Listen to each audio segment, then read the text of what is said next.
I came into the legislature, was sworn in on March 30th of this year. So I cannot claim to have long legislative experience, but I can tell you that it was an eye-opener to come into the Colorado legislature and find that the piggy bank was empty.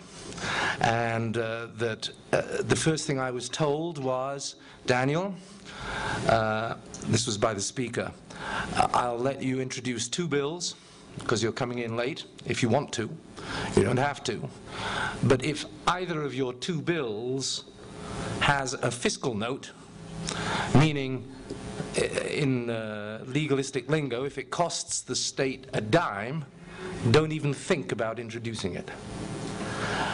This, for a Democrat especially, because we are, after all, the tax and spend party. Speak for yourself, Daniel. No, well, it wasn't a big party. Was quite sobering. And shortly, just prior to my arrival in the legislature, we learned that what the budget that we thought was balanced actually was $300 million in the hole. And this was the atmosphere into which I found myself immersed on April the 1st, April Fool's Day. We set to work, and what I am so pleased to be able to report is that after working really night and day as a body, we managed on May the 8th to finish the session with what was then believed to be a balanced budget with the cooperation, extraordinary cooperation, of the Republicans in the House. There was no jockeying for political advantage.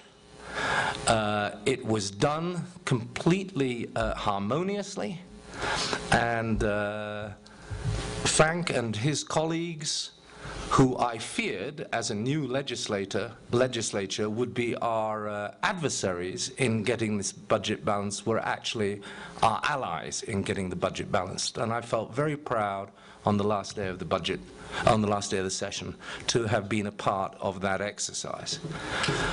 That budget was balanced on the basis of projections made in March. New projections were made yesterday, in June, and they show that the budget that we thought we had balanced in 08-09, in the fiscal year which is about to end in about 10 days, those June 22nd projections show that actually we're $245 million short. Before we broke up for the end of the session, we had authorized the governor to take money from the State Reserve, if necessary, in light of the June projections. And I believe that that's what the governor is going to do, but that's 150 million, give or take a few million.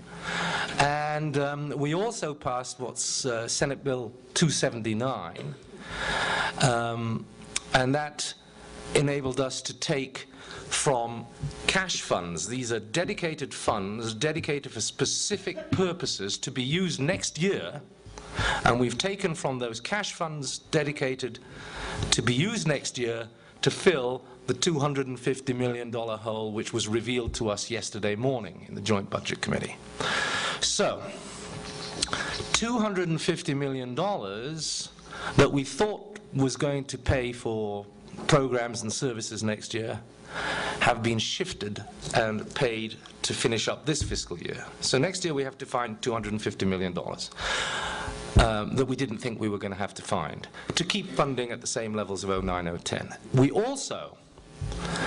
also have to find an additional $130 million because the projected revenues during the coming fiscal year that starts in 10 days are, according to the legislative economists, as revealed yesterday, $130 million short.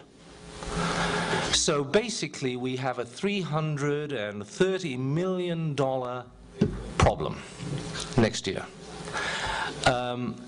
I was asked in my invitation here to give a legislative update.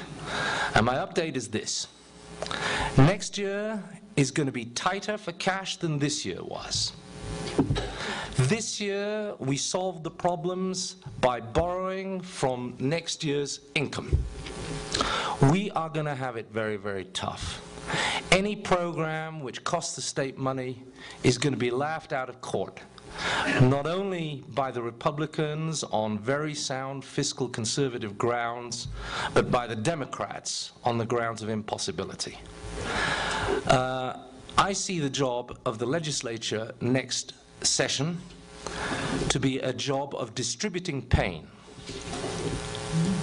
And it's not a job that I think will be particularly enjoyable at all times. But it is going to be one of deciding who gets hurt. And as a Democrat, I want to make sure that the people that get hurt are not exclusively those without the power and the strength to avoid having their ox gored. And I look forward to working with Frank and the Republicans in the House and with my colleagues in the Senate to make sure that those cuts that we're going to be making next year are made in a humane and a fair manner. And that's how I see my job over the next year or so.